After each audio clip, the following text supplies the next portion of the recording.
Hey, how you guys Good doing? evening. Hey, Rabbi. Hello, hello. Okay, a little quiet because I've got two kids sleeping behind me. But we should be okay. You guys can hear me okay, right? Just give me a thumbs up. All right, perfect. Okay, so here is my question for you guys. Do you have any questions? Let's start there. Yes, Talia, go ahead. You don't have to raise your hand. Okay, so I saw on the news the other day that Lebanon was having their first talk with Israel in 30 years. So what does that mean for us, and what are they going to be talking about? Okay, so first off, let me ask you a question. This isn't homework. You're not in class. I'm not getting you in trouble. I'm asking you a question. Are you on my WhatsApp group of videos that I send out every day? No. So I'll put that link tomorrow up so that you can sign up. Okay, and that way you can have it. Okay, but because I did a video on it, that's why I'm saying. Like every day, I have a group. I put out Israel news. If anyone else isn't on it, I put like a 60-second, maybe 120-second, like no, 80 seconds the most WhatsApp lets you. So 80-second video. So one of them was on that. So it's not like the other deals. Okay, it's not like the UAE and everything else where we're like, oh my gosh, we're having talks with an Arab country.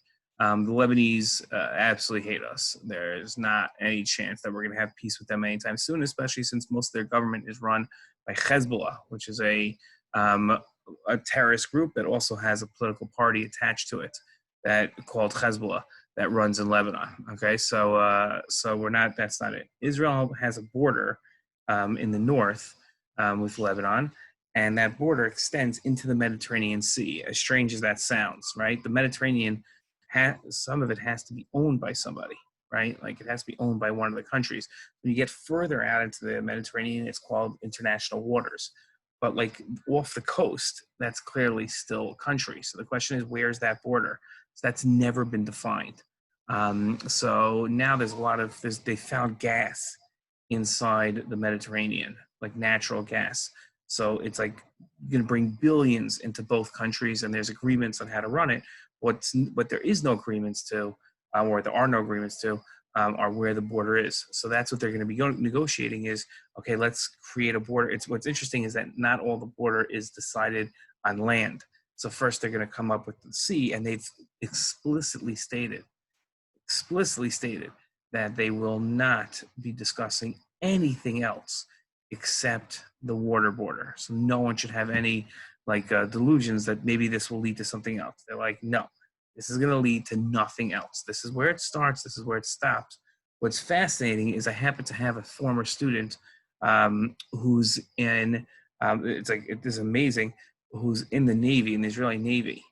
And he just went through an entire course about where they're allowed to go in the waters. And he's like, he's like, obviously it'd be good if they sign a deal, but it'll really suck if they sign a deal because everything we learn, we have to relearn. Like there won't be anything about where you can go. So he's not exactly happy about this when he saw the news. He literally finished the course 2 days ago, and it was I don't know, 4-month course that they have to go through as to where they can put their boats and where they can't. So he's really angry about it. So yeah, he's like, that'll take up most of my army service, just learning where I can go. I'll never actually get to go there. So it's pretty funny. Okay, so that's it. So I hope that answered your question. Okay, any other questions? Would a Biden administration throw a wrench in the Trump peace plans? Okay, so we're going to talk about that actually soon. Okay, with something cool that we're going to talk about. So we'll go there. Okay, Jim, you had a question? Yeah, so how would the war right now that's going on between Azerbaijan and Armenia, what repercussions do you think that has for Israel? Not much, unless Azerbaijan needs some new weapons. Otherwise, and Israel will provide it because we have a good relationship with them. But otherwise, I don't see it have. And there must be some deep-seated behind the scenes, but not anything major. It's not going to have anything really big. And then also, I wanted to ask you, right now, there's conflict in the Mediterranean sort of building up between like Greece and Turkey, and I've been reading that Israel's kind of more on the side of Greece, and I guess with this stuff going on with Lebanon, does this have anything to do with that? It does, but like distantly. Turkey and Greece are like been enemies for I don't know how long. Israel and Turkey used to have actually a very good relationship, and then it soured over something called the Mari Marava, which is a boat that tried breaking through with protesters that claimed that they were peace protesters, that tried breaking through the Gaza blockade, and then they attacked Israeli soldiers that came to arrest them, and then they showed that they weren't so peaceful, and then Israel fired back. It got pretty bad. So since then, Israel has had really bad relations with Turkey, and the Turkish president this week said, I've seen some really ridiculous things that people have said, like Arab leaders. Turkey isn't technically an Arab country, so it's not. So they're not really like it's not really something that Arab leaders said, but they're an Islamic leader at least. So he said the most ridiculous thing. Keep in mind, Turkey was born of the what's it called? I'm forgetting. Oh, give me 1 second. My mind's totally drawn blank. Starts with the C. People in charge of Israel before the British were the empire. Come on, everybody knows. Ottomans? Ottoman. Thank you. I don't know why I said C. Okay. Anyway, how my mind works. That's probably why I couldn't remember because I'm thinking C the entire time. But anyway, the Ottoman Empire. So Turkey was born out of the failure of the Ottoman Empire, and so Turkey used to be in charge of this land here.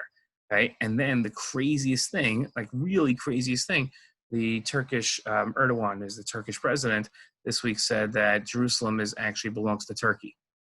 So I'm not sure if he's thinking that he's going to restart the Ottoman Empire, which would be fascinating. It's been gone for 100 years, and it'll be always interesting. Like maybe Rome will be next, and then we can look for the Yavanim, for the Greeks to come back, and we could defeat them again, and maybe the Persian Empire will rise. And we could like start doing like movies, you know? They like redo all the movies, so they'll redo old empires. Yeah, so he's a little crazy, but he's old. So, okay. Then again, so it's Vice President Biden, and President Trump. Okay.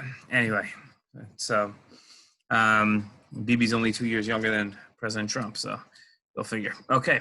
Anyway, any other questions? Oh, I didn't even answer your question. So Turkey and Greece are in a huge fight for like years, especially over land that Turkey illegally occupies in Cyprus. If you've ever been to Cyprus, don't go. It's the horrible place. I went to visit my nephew there, who's in medical school there for a day. Not a good place. You're all going to be like tempted to go when you come to Israel. Like, oh, go to Cyprus for like the free vacation. It's like so cheap, and there's a reason why it's cheap. Okay. Like anytime, right? Like anywhere in the world, they promise you a cheap vacation. You're going to get a cheap vacation, but not just an expensive. So Cyprus is occupied. Half the island is occupied by Turkey. Is ruled somewhat by Greece. So it's sort of like this. They have a conflict. So anytime any country in the region, in that area of the Mediterranean, works something out with Israel, that's bad for Turkey. And that's why Israel has very close relations with Greece.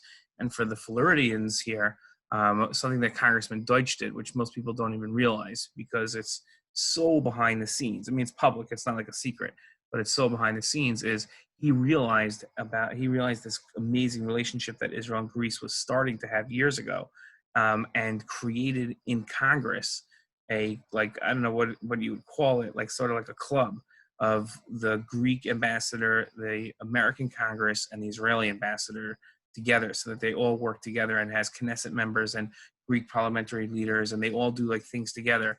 It's really cool. So I remember that very, very well. Yeah. Okay. It still goes on. Any other questions? Okay. So I have an interesting challenge for you. Every month we do something different, right? Last month we did the videos. We did probably like a good job, not a great job on that, but we're gonna get better. We're gonna get better. I have an interesting assignment this month that I think I want to do. I think we could do it, but I think that most of you will have this instant resistance to it because it's going to require writing and research. Sounds like homework. So it sounds like homework, but again, it's not. You're not graded. No pressure. But I think it would be really cool because no one's doing it. No one is doing it. If we came out with a small pamphlet, couple pages, right? Just a couple pages at most, 2, 3, 4 pages at most, that examined the opinions of President Trump and Vice President Biden on Israel. But here's the big but. Not only will it not be in favor of one over the other, but when presenting both sides won't be presented as pro that side. Let me explain what I mean.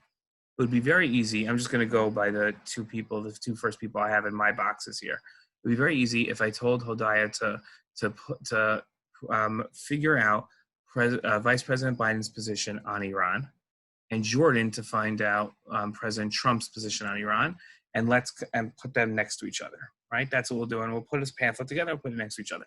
And I would tell Hodiah to do it as if she's pro Vice President Biden, and tell Jordan to do it as if she's pro President Trump, right?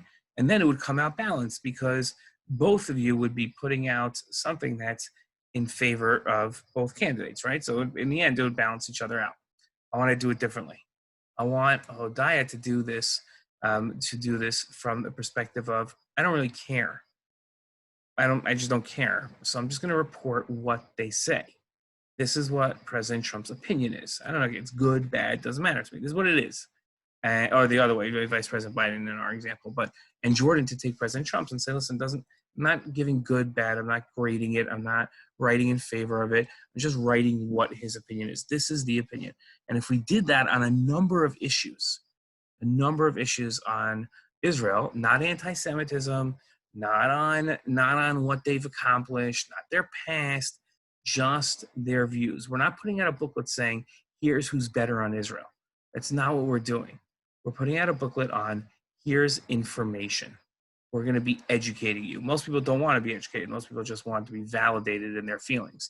But I think that we could raise the level of discourse. I don't know if any of you watched the what they called the debate, which is really just like two 4-year-olds dressed as 70-year-old men screaming at each other. I looked at it like something out of a nursing home. So we're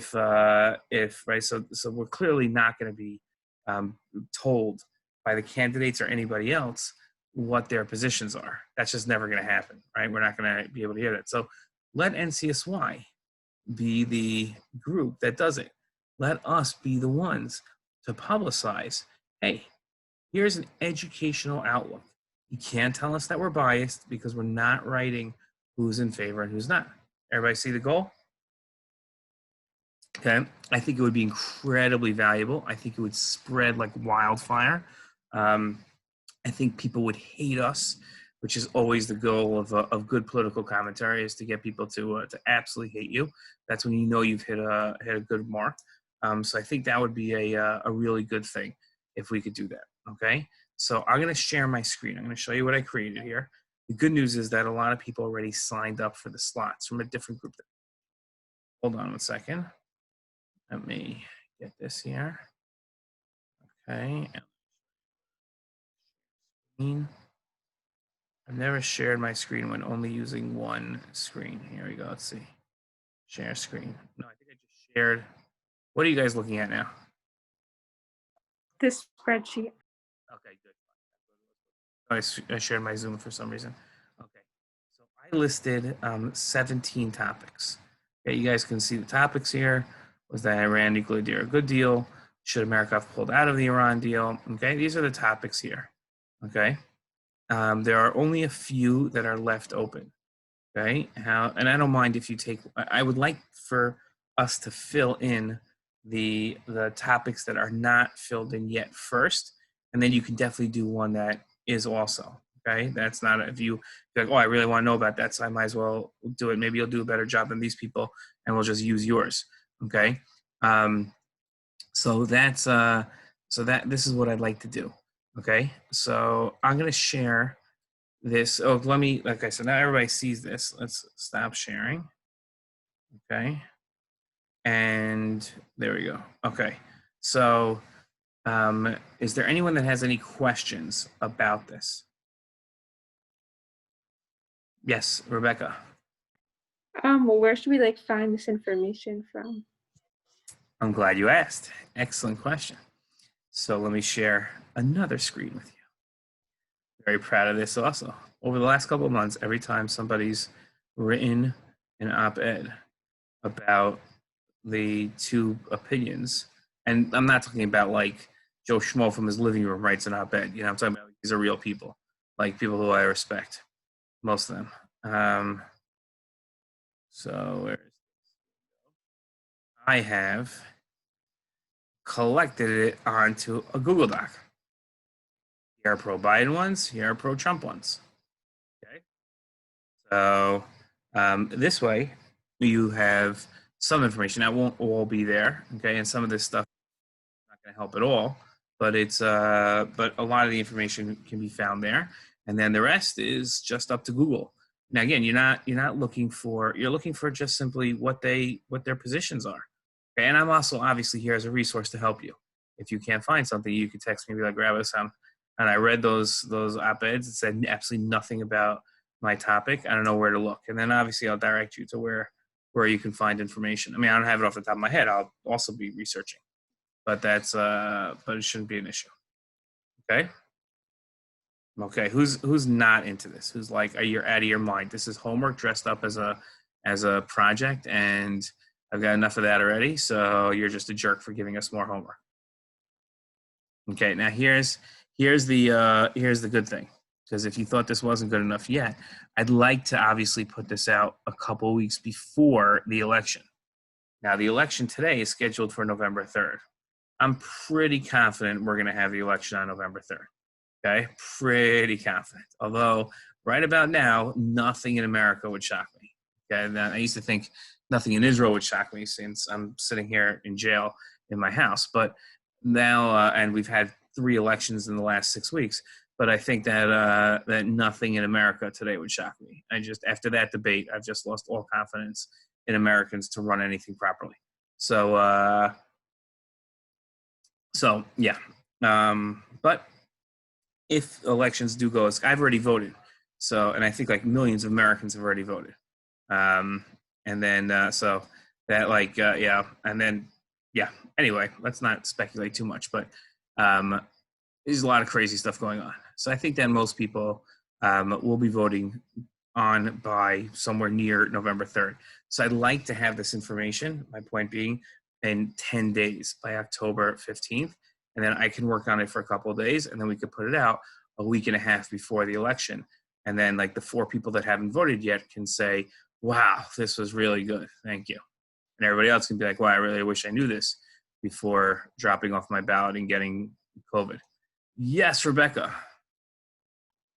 I didn't get a chance this week, but I only got 2 videos for like the video I was supposed to make about like why Americans should care about Israel. So should I still make that?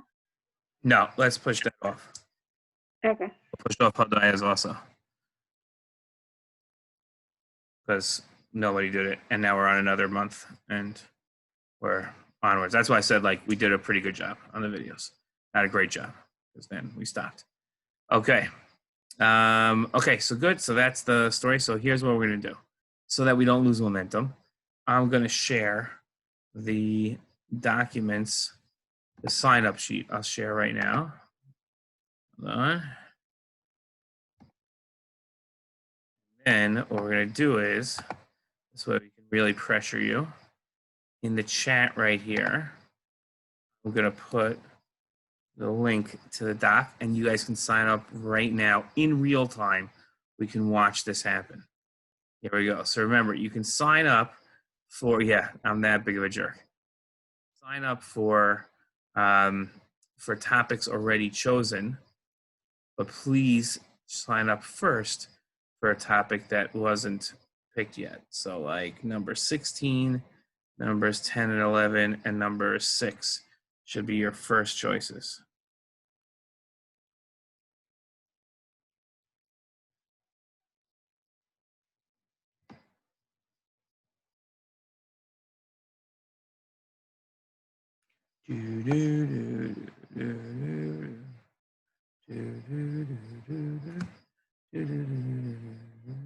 Hey, Reb, I think we need permission to. Oh, you need permission to edit?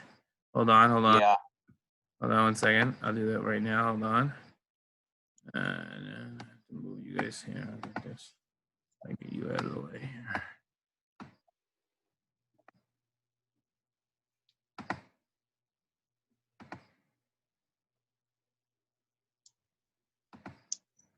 Okay, you might have to refresh. Okay, but you definitely now have the ability to edit.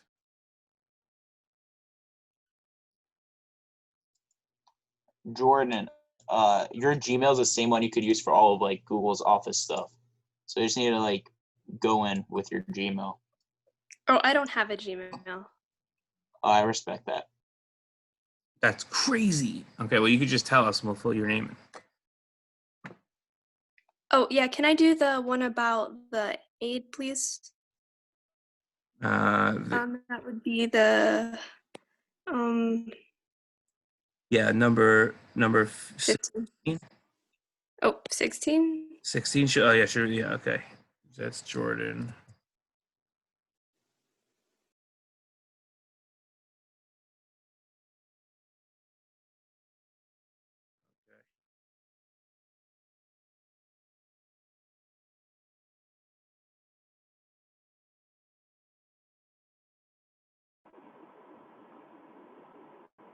Rabbi, Yeah.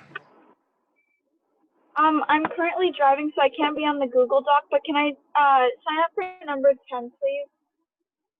Can you sign for number 10? Yeah. Thank you. Who was that? Talia. Oh yeah. Get in there. Thank you. Rabbi, can I turn up for number 6, please? Number 6, yeah, is that Rafi? Yeah, thanks, yeah.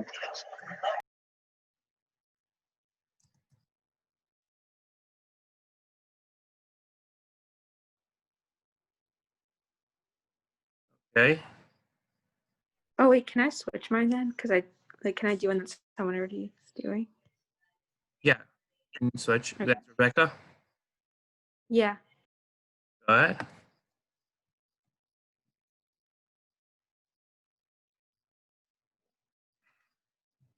Wait, no one took number 10? How are you not taking number 10? What? I That's just all I just said. I put my name on number 10 and then someone else said they wanted number 10, so and then you said no one was on it, so I took my name off. Wait, Because who want? Did anyone want number 10? Yeah, I Talia wanted, did. Oh, Talia did? Did I? yeah. Okay. We both wanted. What? Okay, she can have it. It's Rabbi, fine. no, I can do another one if you want it. You guys No, can it's both okay. do it. Wait, hold on a second. All of them are taken now, so nobody has to fight over them because someone's going to take a second one, so it's fine. Let's give this like 10 more seconds, and then we're done.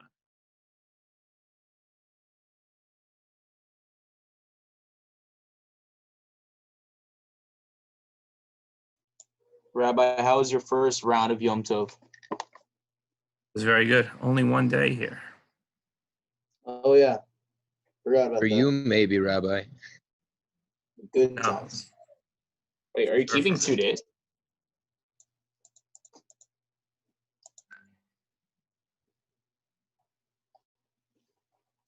I know I kept 1 day when I was in the Holy Land last year. I think my minhag is 2 days if you're not like moving to Israel, like immediately. I think it'd be worth asking your local rabbi. That's what I did for mine. I got it confirmed by my dad because I was confused. But like, No, everyone here in No, wait, hold on. yeshiva kept 2 days. Shlomi's also Sephardi. yeah. Sephardim always keep that's 1 day, so that's why you guys are going to start arguing over the same exact thing. It doesn't really matter. Okay, I'm going to stop sharing this now, and everybody signed up, so that's good. I think everybody signed up. Okay, stop share. Here we go. Can we share like a paragraph for like? What?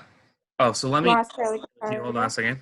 Let me look at something here. Hold on. I'll say, tomorrow, tomorrow I will send what's it called? I'll send everyone like what, like a, like sort of like, I know this is a bad word to use because it's going to sound like school, but like a rubric. I know it's bad, but like, so I'm sorry for using the R word, but a sort of like I don't know, a description of what would make it even better. So go with that type of a word for it. And that way, but guys, I really think this could be like game changing. I think that it could really help a lot of people, and I think that it can really.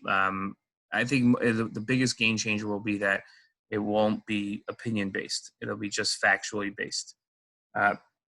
This is what they say. You can say that's a good thing. You can say it's a bad thing. It's up to you. You can grade it any way you want. Good? Okay. Okay, so any other questions before we go on? Look at that. We mentioned assignment and we lost a bunch of people. Okay, so that's what happens. Okay. It's not an assignment. Stop calling it that. Okay, so now, okay. Okay. So let's go on here. Let's see here. Okay, so does anyone have any other topics they want to bring up before I bring up what I think would be cool to speak about? Anyone? Okay. Truth is, not much is really happening in Israel because of how bad Corona is here.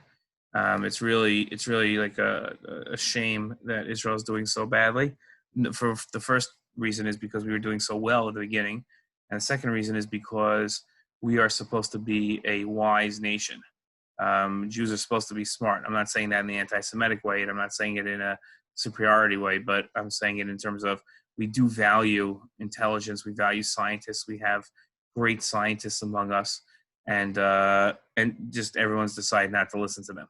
So I'm not sure why. We've invested all this money into universities and science and education when it's actually important to stop listening to these people who actually know what they're talking about. It's really horrible. So because of that, though, nothing's really happening here. Nothing can happen. Nothing could happen whatsoever. And then you have demonstrations here. So you have people focused on the fact that there's the Netanyahu government and how much they hate Netanyahu. So that's really what's happening here. And then every day or two you find out about another minister in the Knesset who violated the rules, the Corona rules, and then then they've got to resign from whatever, and then it's all messier. But if you can hear the pessimism and the cynicism and the depression in my voice, it's because it's really sad. Okay, Shlomi, do you have a question, or are you just testing out your Zoom stuff? No, I have a question. Oh, sure. All right. Do you think Corona is gonna dramatically affect the way like the current political party systems work in Israel? Like I had a thought last night as I couldn't sleep in bed. Netanyahu's like main base. I don't even think about that stuff in bed. Well, I say what? I don't know why I was in insomniac last night. I just couldn't sleep at all. I pulled an all-nighter. I don't think that's the issue. I think the issue is what you were thinking about. I think about it too long. But Netanyahu's one of his main bases was the two Orthodox parties, and he kind of ignored them. Though kind of rightfully so throughout all of the quarantine. He ignored a lot of the Haredim and the Shas. What do you mean ignored them? Wait, what do you mean ignored them? Like, wasn't like the two of their main things was going to Uman and being able to go to shul for Yom Tov, and like both things couldn't happen. Well, one of them happened kind of, the other one just didn't happen. Do you think that's gonna like dramatically affect him in polls? No, I don't think so, because the Haredim have nowhere to go. In other words, there's nowhere to go. There's no one else that's gonna. The Haredim only want one thing. They don't want to go to Uman and they don't want to go to shul. What they want is money for their yeshivas. I don't mean that in a bad way. A lot of times we bring up money and we're like, oh, so all they want is money. We're not talking about money like to buy fancy cars. They want to make sure their educational institutions are supported. Their children in a way that aligns with their values. Okay, no one's getting wealthy here. This isn't corruption. So that's what they want. And anyone that's against Bibi Netanyahu is going to be philosophically aligned against giving them money. So they really have nowhere to go. It's a catch-22 they're in. On the other hand, Haredim are principled enough to leave a government, leave money on the table that they would have had if they object to what the government is doing, which is respectable. It's commendable that they're willing to do that. They're willing to give up just for stuff like Bibi Netanyahu came along and said, we're going to open up everything on Shabbos. They leave the government and leave all their money, that they would give up for that because that's what they believe in. But I think that in terms of just over Uman and Shoals, no, that's not going to happen. No one's leaving. If it was going to happen, they would have left already. Now's when they're the most powerful. Now they can bring down the government. So they would have said to Bibi Netanyahu, if you don't let us go to Uman, or if you don't let us go to Shul on Yom Kippur. So instead, what they did was Bibi Netanyahu said, don't go to Shul on Yom Kippur, and they just went anyway. Right? So they're just like, we don't have to have a protest. We have the keys to the Shul. We'll just go to Shul. What are you going to do? Arrest 2 million Haredim? It's not going to happen. So you give us a ticket? Okay, we're not going to pay it. What do we care? What are you going to do? We don't have money to pay it. So that doesn't, we don't have to follow the laws. What do we have? There's a great op-ed today from Yaakov Katz, who's the editor-in-chief of the Jerusalem Post. And he wrote an op-ed about how for like 20 years, Israel's let Haredim break all sorts of laws.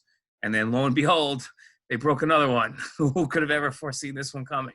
So that was his op-ed. Whether you agree with it or not, it's an interesting perspective. So that's what I think, Yeah, in any case, so no one's leaving the government over this. Who knows what will happen, though, but it is Israeli election, so you never know. Okay. Yes, Hodaya. I've seen that there have been lots of arrests in Haredi neighborhoods in Israel. Why is that? No, you haven't seen lots of arrests. You've seen 5 of the same I kid from different perspectives. Instagram page, and this is all I see. Right. So you see the same kid getting arrested from 5 different Haredi cell phones after he gets a bucket thrown at his head. So there haven't been a lot of Haredi arrests because Rabbi. The video I saw, because it's the same one we've all been watching, right, from all different perspectives. Yeah. I see a lot of protests fights between groups of Haredim and the police around this area. Yes, but no one gets arrested. Can you give perspective on that? Because I just see it going down and it's crazy. That's what I meant. Yeah. Right. So there's a lot of fighting because cops are supposed to, their job is law enforcement. They're supposed to enforce the laws. These Haredim don't want to follow the laws. So that's going to produce a natural clash, right? When someone's supposed to enforce a law and other people don't want to follow it, they're going to fight. So they fight. They throw buckets at each other. They kick police cars. Thank God there's not any actual violence, right? But we're just tonight. Bo, you're in Or Sameach? Yeah. Yes, a few blocks away from you, the Haredim decided to walk to. They tried walking, I think, to the old city, across the street. Yeah, a huge group of them along the train tracks. Right, exactly. So that's they were walking and then it's always fun to see protesters in Steinwach. It's just like America. Right. So that's just like outside APAC, no? right, exactly. So so in any case, that's what you were watching. It's a shame. It really is a shame. It's a shame that we can't get all along on the side of let's save our lives. Yeah, let's stop. Yeah, anachnu Yehudim, Right. It's a big problem. I don't know where this ends up. I don't know how we stop this. I just don't, I think we need a miracle from God or a strong vaccine or the same exact need Mashiach. Right. I don't know if Mashiach has a vaccine, it'll help. If not, I don't know how that's going to help too much. Okay. So, let's talk about in our last 10 minutes here, unless someone else has a question, but not Israeli, internal Israeli related. Anyone else have anything?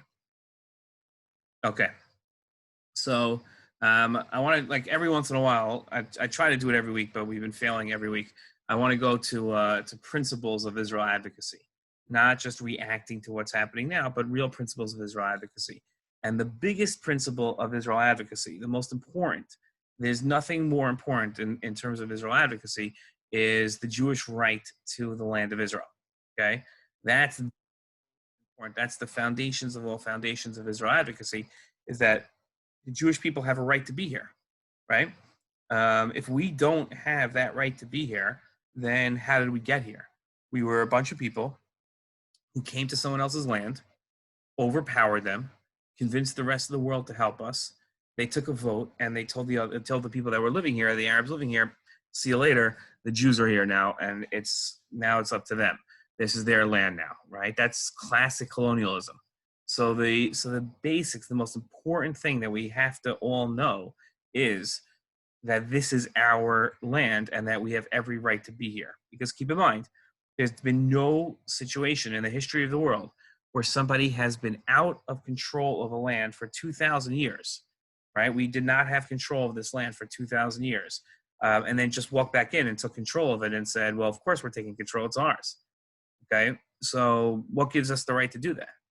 Okay, let me give you, and we might end with this, but this is like during different points every year I take a different subject to research when it comes to Israel advocacy. So this year I'm putting a lot, and I've done it in years past, but I'm doing it again just because it never really ends. I'm putting in a lot of research into the Palestinian side of the argument, right? What's their side, right? What's is there any, and I'm making serious breakthroughs in my research, things that I'd never learned before, things that people lie about, especially our side of the argument lies about a lot, and I'm finding out that I've been taught about Israel is not true. So picture yourself as a Palestinian for a minute, okay? And and like, just, you're not a terrorist, you're not like some guy that hates Jews. You're just a Palestinian whose family has lived in this land for you don't know how long, right? You literally don't know how long. You don't know that you came from anywhere else. There's no one in your family that says, "Oh, we used to be in Saudi Arabia." You just know that you've been here for hundreds of years. You don't know the exact amount of time. You just know that this is your land. This is where you're from, right? That you don't know anything else. That's just, you're a Palestinian, and you're wondering why you don't have a state. So what would you say to that Palestinian? The guy turns to you, he's like, "How you have a state? You have Israel. How come I don't have a state? What's my state?" What would you say? Wow, my computer's broken. No one's talking. Go ahead, Taya. Okay, so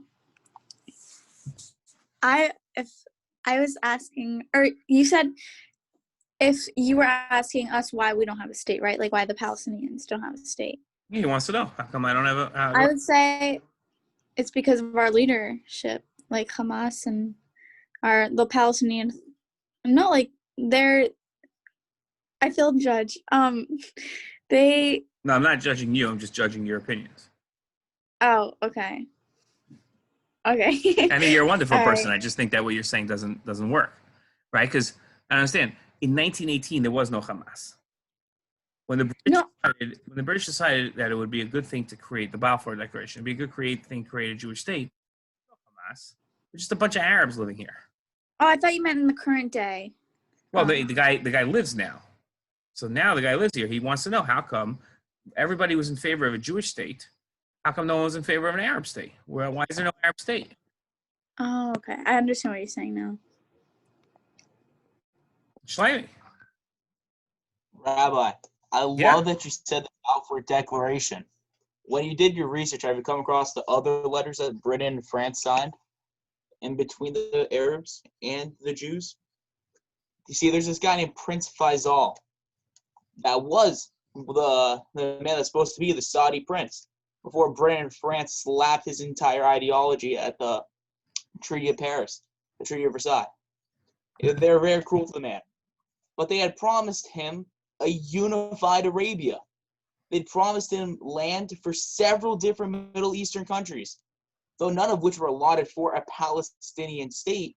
The plan was for several Arabic states at that exact moment, right after World War I, and the Jews would get Palestine. It was a plan that was agreed for by the Arab sovereign, Prince Faisal, and his right-hand man, Lawrence of Arabia.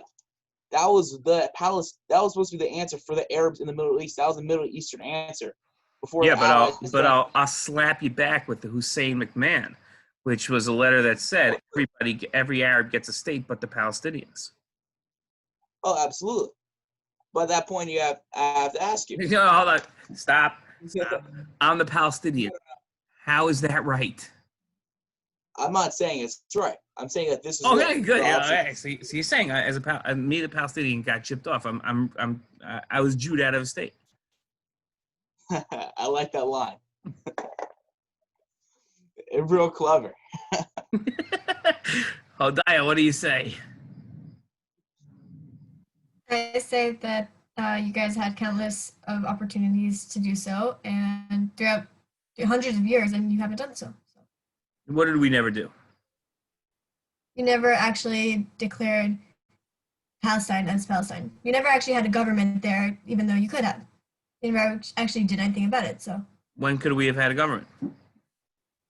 we were in here for okay. When the Ottomani were here, sorry if I didn't pronounce it in the English way, but I learned all this in Hebrew.